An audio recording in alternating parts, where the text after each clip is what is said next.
అందరికీ నమస్కారం. నా పేరు నరేష్ సుంకర, అడ్వకేట్ మాట్లాడుతున్నాను. ఈ రోజు ఇక్కడ ఈ యొక్క ప్రెస్ వేదిక ద్వారా ఈ ప్రెస్ మీట్ పెట్టడానికి ప్రధానమైన కారణం ఏంటి అంటే కనుక మనందరూ చూస్తూనే ఉన్నాం. గత కొన్ని రోజులుగా ఆంధ్రప్రదేశ్ రాష్ట్రానికి సంబంధించినటువంటి పోలీసులు ఏ విధంగా నిరంకుశత్వంగా రాక్షసత్వంతో కలిగినటువంటి నేచర్ కలిగినటువంటి వ్యక్తిత్వంతో ఇక్కడ తెలంగాణలో ఎంతో మంది జర్నలిస్టుల్ని అరెస్ట్ చేసి అక్రమంగా మహిళలను చూడకుండా బలవంతంగా వాళ్ళని దొబ్బుకుంటూ తీసుకెళ్తున్నటువంటి పరిస్థితి మనం చూసాము. అటువంటి సంఘటనే తెలంగాణకి ఒక్కదానికే పరిమితం కాలేదు. ఆంధ్రాలో కూడా ఫ్లయింగ్ బోర్డర్స్ కన్సల్టెన్సీ అని చెప్పి ఒక సంస్థను ప్రారంభించి విదేశాల్లో ఉండి దేశానికి ఏదో చెయ్యాలి అని చెప్పని ఇక్కడే సెటిల్ అవ్వాలని చెప్పని ముసునూరి సౌజన్య అనే ఒక మహిళ ఈరోజు ఒక కన్సల్టెన్సీ అనేది స్టార్ట్ చేయడం జరిగింది. అనతి కాలంలోనే చాలా మంచి గుర్తింపు తెచ్చుకోవడం చేత కొంతమంది రాజకీయ నాయకులు పోలీస్ అధికారుల కన్ను ఆవిడ మీద పట్టడం జరిగింది. ఎందుకు అనంటే గనక ఆవిడ ఒక్కలే ఈ యొక్క వ్యవహారాలను చూసుకుంటూ ఉంటారు. వాళ్ళు ఇవన్నీ అబ్జర్వ్ చేసి మహిళ కాబట్టి వెనక ఎవరూ లేరు కాబట్టి మనం ఏం చేసినా నడుస్తుంది అని చెప్పని వాళ్ళు ఏం చేశారు అనంటే కనుక కాంపిటీటర్స్తో కలిసి కొంతమంది నకిలీ అభ్యర్థుల్ని వీళ్ళ దగ్గరికి పంపించి వీళ్ళతోటి అప్లికేషన్ ఫామ్స్ అవన్నీ ఫిల్ చేపించి అగ్రిమెంట్స్ అన్ని కూడా చేయడం జరిగింది. అక్కడ కూడా జరిగింది ఏం లేదు, అంతా కూడా లీగల్గానే ఒక కన్సల్టెన్సీ ఏ విధంగా చేస్తుందో ఆ విధంగానే అన్నింటి మీద అగ్రిమెంట్ల మీద సంతకాలు పెట్టించుకుని ఏ ప్రొసీజర్ అయితే ఉంటుందో ఆ ప్రొసీజర్ ఫాలో చేసి వాళ్ళని జాయిన్ చేసుకోవడం జరిగింది. అయితే దీంట్లో ప్రధానంగా ఏం క్లాస్ ఉంటుంది అని అంటే కనుక అభ్యర్థి విదేశాలకి వెళ్ళాలి అనుకున్నప్పుడు జరిగే ఇంటర్వ్యూ అతని యొక్క శక్తి సామర్థ్యాలతో మాత్రమే క్రాక్ చేయాలి. దానికి ఎవరో బాధ్యులు కారు. ఒకవేళ చేయలేకపోతే అతను కట్టినటువంటి ఫీజు అప్లికేషన్ రూపంలో కావచ్చు, వీసా రూపంలో కావచ్చు, రిజిస్ట్రేషన్ రూపంలో కావచ్చు, అవన్నీ ఆల్రెడీ ఆ దేశాల్లో ఉన్న కన్సల్టెన్సీ కట్టిబడి ఉంటాయి కాబట్టి నాన్ రిఫండ్ పాలసీ ఉంటుంది. ఒకవేళ ఏదైనా వివాదం ఉంటే గనక సివిల్ కోర్టులో ఆర్బిట్రేషన్లో చూసుకోవాలి అని చెప్పని క్లియర్గా పొందుపరిచి ఉన్నటువంటి క్లాస్ ఉన్నా కూడా వీళ్ళు ఏం చేశారు అనంటే గనక ఇంట్రెస్ట్ అటెండ్ గారు ఈ డమ్మీ అభ్యర్థులు వచ్చి బ్లాక్మెయిల్ స్టార్ట్ చేస్తారు. నేను ఇంకా 10 మందితో కలిసి బయటికి వెళ్ళి మీడియా ముందు నువ్వు మోసం చేశావు, నువ్వు దొంగ ఉద్యోగాలు ఇస్తున్నావు అని చెప్పి భయపెడతాం, ఇస్తావా చస్తావా, మీరు అగ్రిమెంట్లు ఉన్నాయి కదా అంటే కనుక అవునా సరే అంటాడు. అప్పుడు దిగుతారు ఎవరు? దొంగలు. ఏం దొంగలు? అంతకుముందు మన పాతకాలంలో దొంగలు ఎట్లుండేటోళ్ళు? నూనె రాసుకుని రాత్రిపూట కరెంటు లేనప్పుడు వచ్చి గోడలు దూకి వెళ్ళేటాడు. ఇప్పుడు దొంగలు ఎట్లా ఉంటారంటే కనుక cyber crime police station Vijayawada city అని చెప్పి బోర్డు పెడతారు. ఏసీపీ భాన్ ప్రకాష్ రెడ్డి ఒక దొంగ, కింద సిఐ బేరా సత్యనారాయణ రెండో దొంగ. ఏంది దొంగలు చేస్తారంటే కనుక సెటిల్మెంట్లు చేస్తారు. ఆల్రెడీ సెటిల్మెంట్ చేసుకున్నటువంటి వ్యక్తులు ఫిర్యాదుని అట్లా చేసుకుంటావు పోయి నువ్వు అని చెప్పని వాళ్ళు ఎన్ఓసీలు ఉండగా కూడా వీళ్ళు ఈమెకు ఫోన్ చేసి నువ్వు 10:30కి రావాలి, 11 గంటలకు రావాలి, 25 లక్షలు ఇవ్వాలి అని చెప్పని బెదిరింపు ధోరణికి పాల్పడటం జరుగుతుంది.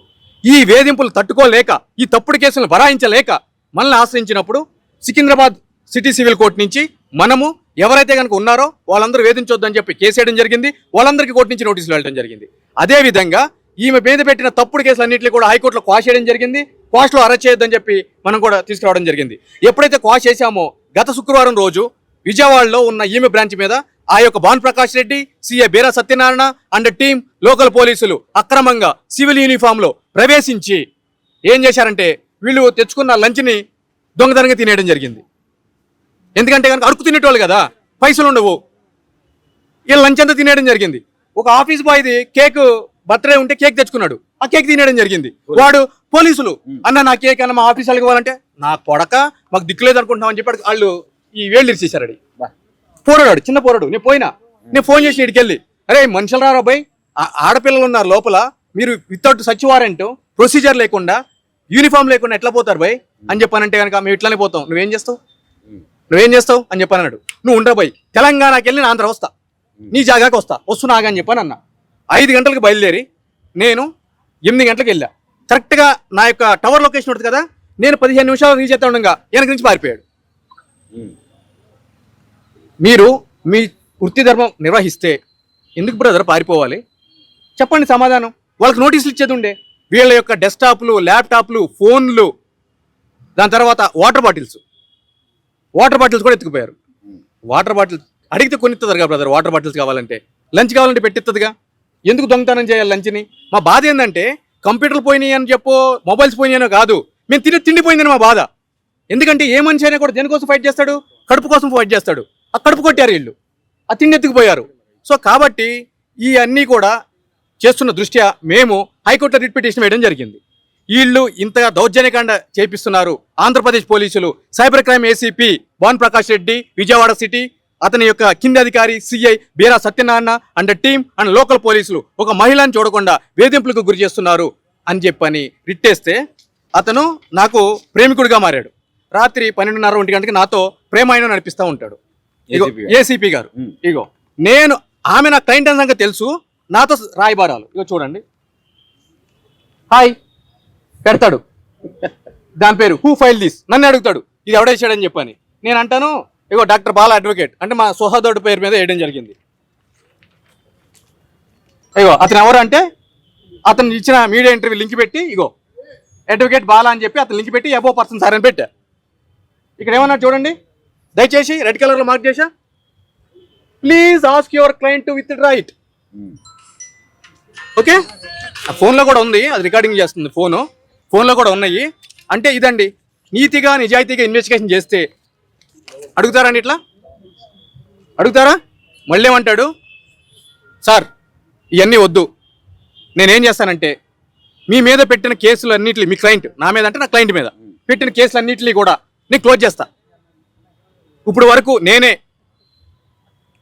ఆల్రెడీ డమ్మీ అభ్యర్థులతో కాకోకుండా ఎవరైతే కనుక నిజమైన అభ్యర్థులు చట్ట ప్రకారం కట్టారో వాళ్ళకు కూడా ఫోన్లు చేసి, వీళ్ళ డేటా ఎత్తుకుపోయాడు కదా, డేటా ఉంటుంది కదా, ఫోన్ చేసి ఈ కన్సల్టెన్సీ దొంగది, మీరు వచ్చి కంప్లైంట్లు ఇవ్వండి అని చెప్పని వాళ్ళందరినీ రెచ్చగొట్టి రండి కంప్లైంట్లు ఇవ్వండి అంటున్నాడు.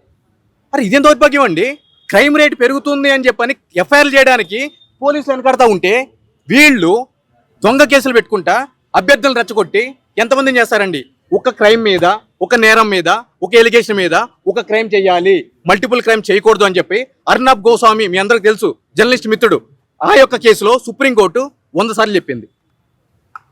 టీకే Antony set of Kerala case ఉంటుంది, multiple efforts cannot be entertain on the same set of allegation అని చెప్పానంటది. అరే చదువుకుని చావంటారు ముష్టిముండా కొడకల్లారా. నేను తెలంగాణలో ఉండిపోయిన క్లాసులు చెప్దామంటే వాళ్ళేమో ఆంధ్రాలో ఉండిపోయారు, మనకు టైం ఏంటి ఉంటుంది? అదేమనంటే ఇటుకు వస్తారు. అందుగురించే మొన్న జర్నలిస్ట్ మిత్రుడు కేవీఆర్ని ఎత్తుకుపోయినప్పుడు కూడా ఈ విధంగా మన జర్నలిస్ట్ మిత్రులందరూ కూడా అక్కడికి వెళ్తే నేనే స్వయంగా అర్ధరాత్రి 10:30కి ఆవిడతో మాట్లాడి కంప్లైంట్ డ్రాప్ చేసి లోకల్ పోలీస్ స్టేషన్లో ఇచ్చి ఎక్నాలజ్మెంట్ తీసుకుని నేను ఒకటే చెప్పా, మీరు ఎఫ్ఐఆర్ చేయకపోతే బరాబర్ ఎఫ్ఐఆర్ చేపిస్తా అని చెప్పాను. ఎఫ్ఐఆర్ అయిందా లేదా ఆంధ్ర పోలీసుల మీద? ఖబర్దార్ నేను చెప్తున్నా, ఇష్టారీతిన మీరు మా రాష్ట్రంలోకి వచ్చి జర్నలిస్టులు ఎత్తుకుపోయినా తమాషాలు చేసినా ఈ రాష్ట్రమే కాదు మీ రాష్ట్రానికి కూడా వస్తా బరాబర్. నేను ఇండియన్ సిటిజన్ని, అన్యాయం ఎక్కడ జరిగితే అక్కడికి వస్తా. నేను అడ్వకేట్ని, నేను మీకు చెప్తున్నాను ఇటువంటి తప్పుడు చర్యలు ఈ లీగల్గా అన్ని విధాల అష్టదిగ్బంధం చేశానని చెప్పని కొంతమంది పెయిడ్ మీడియాని తీసుకుని వచ్చి వార్తలు రాపిస్తూ ఉంటాడు. ఫరారీలో ఫ్లయింగ్ బోర్డర్స్ యజమాని సౌజన్య మెడ చుట్టూ బిగుస్తున్న ఉచ్చు, ఆమె ఏమన్నా పంజరంలో పక్ష, మెడ చుట్టూ ఉచ్చు బిగడానికి మహిళ అండి, మహిళ. ఈ విధంగానైనా ఇచ్చేది ఆంధ్రప్రదేశ్ ప్రభుత్వానికి, కూటమి ప్రభుత్వానికి నేను ఒకటే చెప్తున్నాను, ఏంటి నాన్సెన్స్, ఏంటి తప్పుడు కేసులు, ఏంటి బేరసారాలు. 25 లక్షలంట, రాత్రి 11:30 12 గంటలకు ఒక మహిళను రావాలంట. సిగ్గు శరం మానం మర్యాద లజ్జ ఉందా? అన్నం తింటారా అండి? ఎంప్లాయీస్ అన్నాలు తింటారా అండి? దొంగతనంగా కేకులు తింటారా అండి? 25 లక్షలు డబ్బులు అడుగుతారా అండి? ఇది ఎంత దౌర్భాగ్యమైన పరిస్థితి. సో కాబట్టి ఈ మీడియా ముఖంగా మన సోదరుల ద్వారా నేను ఒకటే చెప్తున్నాను, ఆంధ్రప్రదేశ్ ప్రభుత్వానికి, ఫస్ట్ ఆంధ్రప్రదేశ్ ప్రభుత్వానికి, మీరు ఈ విషయం మీద తక్షణం చర్యలు తీసుకుని ఈ అధికారుల్ని సస్పెండ్ చేయకపోతే మొత్తం ప్రభుత్వంలో ఎవరెవరు ఉన్నారు, ఎవరెవరు ఎమ్మెల్యేలు మినిస్టర్లు ఆవిడకి మెసేజ్లు పెట్టారు అవన్నీ కూడా బయటికి రిలీజ్ చేస్తాను. నేను ఏదైతే కనుక ఇప్పుడు చెప్పానో వాటికి అన్నిటికి సంబంధించి నా దగ్గర ఆధారాలు ఉన్నాయి, వాయిస్ రికార్డింగ్స్ ఉన్నాయి, ఆల్రెడీ న్యాయస్థానాల్లో నేను వేశాను, మీ ద్వారా కూడా నేను చెప్తున్నాను. అదేవిధంగా తెలంగాణ రాష్ట్ర ప్రభుత్వ ముఖ్యమంత్రి రేవంత్ రెడ్డి గారికి నేను ఒకటే చెప్తా, బయట రాష్ట్రంకి వెళ్ళి ఎవడైనా పోలీసోడు మన రాష్ట్రంలోకి వచ్చి జర్నలిస్ట్ మిత్రుల మీద కానీ ప్రజల మీద కానీ ఎటువంటి ప్రొసీజర్ లేకోకుండా చేస్తే మాత్రం బరాబర్ చెప్తున్నాను, జనరల్ ఎక్సెప్షన్స్ అని అంటారు చట్టంలో, బిఎన్ఎస్లో జనరల్ ఎక్సెప్షన్స్ అంటే మన మీద కానీ, మన ప్రాణం మీద కానీ, మన ఆస్తి మీద కానీ, మనకు సంబంధించిన వాళ్ళ ప్రాణం మీద కానీ, ఆస్తి మీద కానీ దాడి జరిగితే వాళ్ళని చంపేయొచ్చు ఆత్మరక్షణలో భాగంగా. గుర్తుపెట్టుకోవాలి, ఆత్మరక్షణలో భాగంగా. I hope you understand. Thank you very much.